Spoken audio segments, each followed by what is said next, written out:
The call begins with a man fighting for air, the words tumbling as if they might outrun what he has seen. On the night of the 7th of June 2021, at a private hunting estate in South Carolina, Alex Murdaugh tells the 911 operator that his wife and youngest son are down by the kennels, that there is blood everywhere, that someone has done something terrible. Blue lights spill across gravel and grass. Night insects hum like static. A family name that once opened every door in the Low Country is suddenly pressed flat against the earth. Minutes before the murders, a video recorded at those dog kennels will capture 3 familiar voices: Paul's, Maggie's, and Alex's, an ordinary, domestic moment preserved inside a phone that becomes a witness no one can intimidate. Later, prosecutors will say that video strips away the only refuge Alex claimed that night, that he wasn't there when the gunfire started. In court, they will replay it again and again, the timbre of a father's voice hanging in the humid air, the smallest sound cracking the largest defense. For a century, the Murdaughs were not merely lawyers, they were a dynasty of law.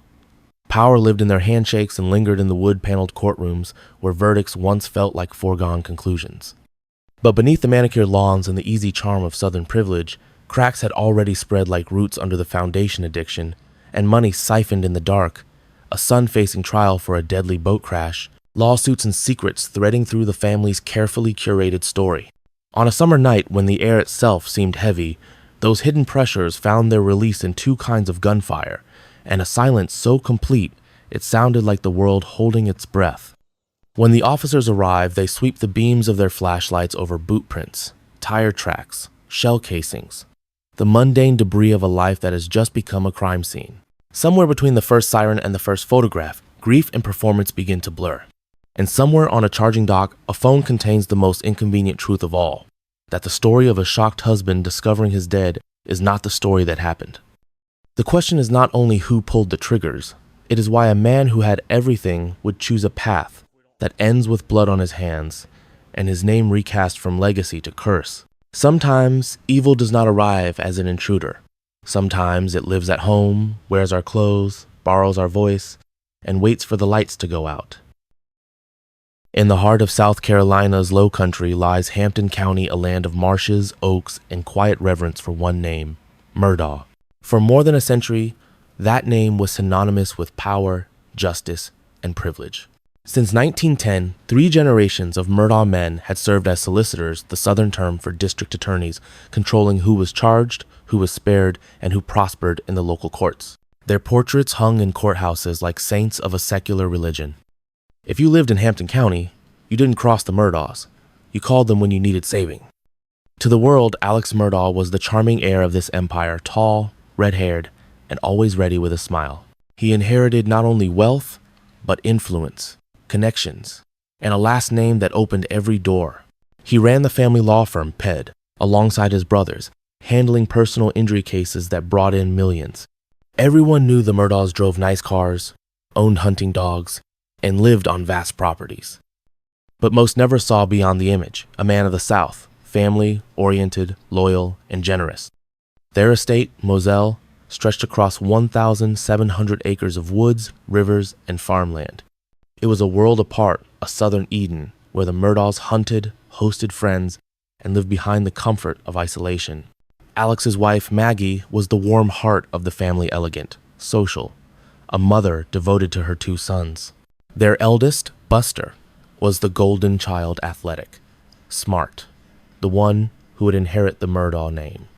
Their youngest, Paul, was wild, charming, but reckless, carrying the confidence of a boy who knew his last name could fix anything. In photographs, they looked untouchable, a family smiling at sunset, hunting rifles propped on a 4-wheeler, a golden retriever at their feet. But even in those perfect frames, there were shadows. Alex's colleagues whispered about money problems, unexplained debts, growing pressures. Paul's drinking had turned dangerous. And Maggie, though she smiled for the pictures, had begun to distance herself, spending more time at the beach house, away from Moselle's tense quiet. Still, to the community, the Murdaughs were royalty. They sponsored the local baseball team, donated to the sheriff's office, attended church on Sundays. When Alex walked into a courtroom, judges greeted him by first name. When the Murdaugh boys got into trouble, cases seemed to disappear. Power didn't just protect them, it blinded them.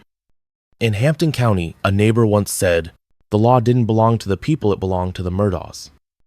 But even kingdoms built on fear and favor have foundations that crack. By 2019, those cracks had turned into fissures. Paul's drinking, once dismissed as youthful energy, led to tragedy. Alex's secrets with money and addiction began to pile up behind his confident smile. And the world that had always bent to the Murdaugh's will was about to bend back.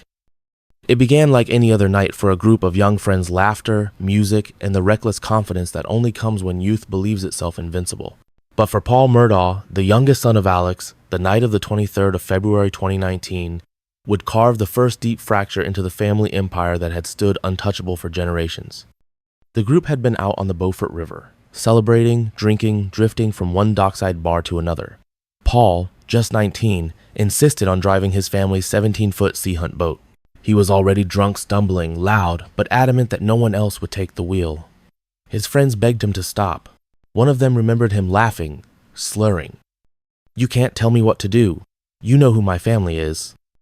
It was 2:20 a.m. when the boat slammed into a bridge piling near Archer's Creek. The sound was like an explosion in the still night. Bodies flew into the cold water. When the chaos settled, one name was missing. Mallory Beach, 19 years old, Paul's friend, bright, kind, beloved. For 8 days, search teams combed the river. The media descended on the lowcountry. When Mallory's body was finally found, face down miles downstream, the Murdaugh name was on every headline for the first time, not as prestigious attorneys, but as a synonym for cover-up. Because even in tragedy, the family's influence moved quickly. Police reports blurred details. At the hospital, witnesses said Alex Murdaugh and his father Randolph arrived before investigators, telling the teens not to speak to police. Paul's blood alcohol level was 3 times the legal limit, yet no arrest was made for weeks. It was the first time the public glimpsed what insiders had always known, that justice bent around the Murdaughs. But this time, the world was watching, and the mask began to slip. Behind closed doors, the pressure fractured the family. Paul faced manslaughter charges. Maggie grew more distant, embarrassed by the media storm. Alex spiraled further into opioid addiction and financial ruin, trying to hold together the facade of control. He mortgaged property, borrowed from his own clients' settlements, and hid debts even from his partners. The whispers in Hampton County grew louder. The Murdaughs aren't what they used to be. The dynasty, once feared and revered, had begun to rot from the inside.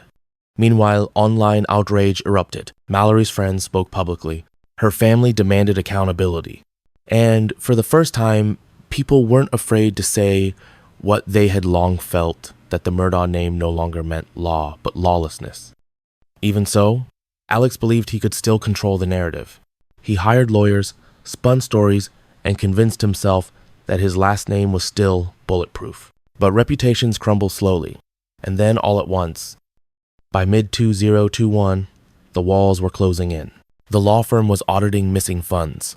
Paul's criminal trial loomed. The debts were unpayable. And Maggie, according to messages later found on her phone, had begun to fear her husband. "Something's off with Alex," she confided to a friend. "I don't know what's going on, but it's bad." The night of the 7th of June 2021 was supposed to be ordinary. Paul had returned home. Maggie had been coaxed to come to Moselle. The air was still. The dogs barked near the kennels. And then, in a moment of unimaginable violence, the story of the Murdaughs turned into legend, not of law and justice, but of blood and betrayal. When detectives returned to Moselle in the days following the murders, they weren't just walking into a crime scene. They were stepping into a maze of power, deceit, and secrets that had been built over decades. Alex Murdaugh, once the man everyone called when they needed help with the law, was now standing under its harshest light. In the first hours, he played the role of the shattered husband, his voice trembling, his hands still smeared with blood, whispering that someone must have come to hurt his family. But as the hours turned into days, that performance began to crack. He told police he had been visiting his mother that night, an elderly woman with dementia who could hardly remember the day of the week, and that when he came home he found Maggie and Paul shot dead by the dog kennels. It sounded believable, at least for a while. Then investigators found a video on Paul's phone, recorded at 8:44 p.m., only minutes before the murders. In that clip, Paul's friend can be heard speaking, the dogs barking, Maggie laughing, and Alex's voice clearly in the background. The one thing he had denied being there was proven false by his own son's phone. The video stripped away the story he had tried to build. It wasn't the work of an intruder. Alex had been there all along. From that moment, the mask was gone. The man once considered a pillar of the community was now a suspect in the slaughter of his own family. Investigators pressed harder. Gunshot residue was found on Alex's clothes and hands. The weapons used matched firearms owned by the Murdaughs, one of which Alex claimed had mysteriously vanished. And in every interview, his answers shifted just enough to feel rehearsed, not remembered. The timeline he offered no longer fit the data from his car, his phone, or the movements of his victims. When detectives widened their focus, the rot beneath the surface became visible. They began looking not at the man, but at his money, and what they found turned the case from tragedy into revelation. At the family law firm, accountants uncovered missing funds hundreds of thousands of dollars at first, then millions. Alex had been quietly siphoning client settlements for over a decade, forging signatures, creating fake accounts, and stealing from those he had sworn to protect. His life of luxury, the houses, the private school tuition, the endless hunting trips, had been built not from success, but from theft. Behind the polite smile and red tie, he had been drowning in debt and addiction. He bought opioids in bulk, fed lies to partners, and borrowed against a future that was already gone. By mid-2021, his firm had begun to suspect him. The financial pressure was unbearable. His world was collapsing, and the murders of Maggie and Paul would soon look less like a mystery and more like an act of desperation. But as investigators kept digging, they discovered that the bloodshed at Moselle wasn't the only darkness tied to the Murdaugh name. Years before the killings, there were other deaths that didn't make sense. In 2015, a young man named Stephen Smith was found dead on a lonely stretch of road not far from Moselle. The coroner called it a hit and run, yet there were no skid marks, no debris, and his body bore no injuries consistent with being struck by a car. He had been a classmate of Buster Murdaugh.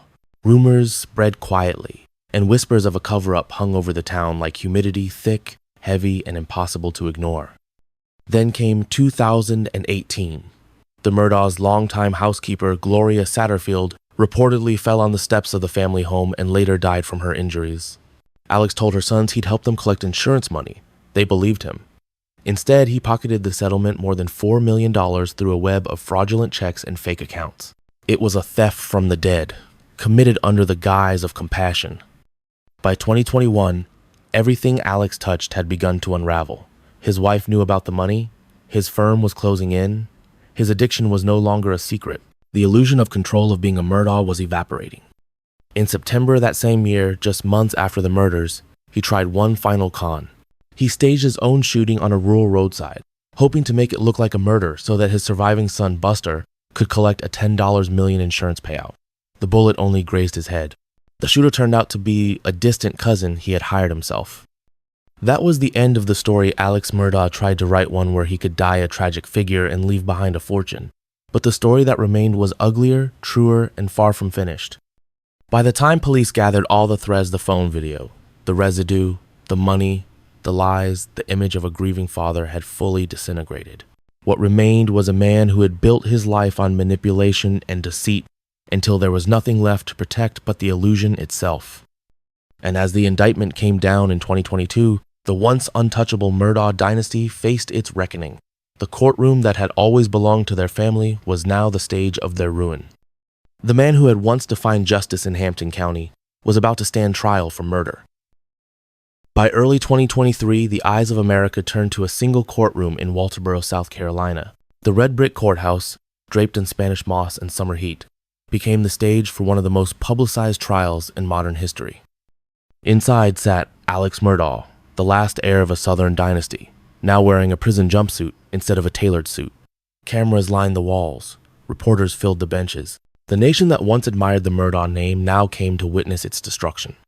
For 6 long weeks, the prosecution built its story piece by piece, not of a random killing, but of a man cornered by his own greed and fear. They described a desperate father facing financial ruin, a looming scandal, and a criminal investigation that threatened to strip away everything he owned. On the night of the 7th of June 2021, they said, he made a calculated choice: to kill his wife and son to buy time, to gain sympathy, to cover his tracks. The jury listened to the 911 call again and again, Alex's voice shaking, his cries echoing through the speakers. Then came the video from Paul's phone, the one recorded just minutes before the murders, capturing Alex's voice near the kennels. It was irrefutable. His alibi collapsed with a single word: here. That's him, the prosecutor said, pointing at the defendant. The man who said he wasn't there yet, there he is, in his own son's final moments. When Alex took the stand in his own defense, the room went silent. It was a gamble, one that only a man used to controlling a courtroom would dare take. He admitted to lying to investigators, to stealing millions, to being addicted to opioids, but he swore he didn't kill his family. He wept, he pleaded. He said he'd been in the throes of paranoia. His tears didn't move the jury. Every lie he confessed to became another weight pulling his testimony under. The jurors saw not a grieving man, but a master manipulator who had finally run out of stories to tell.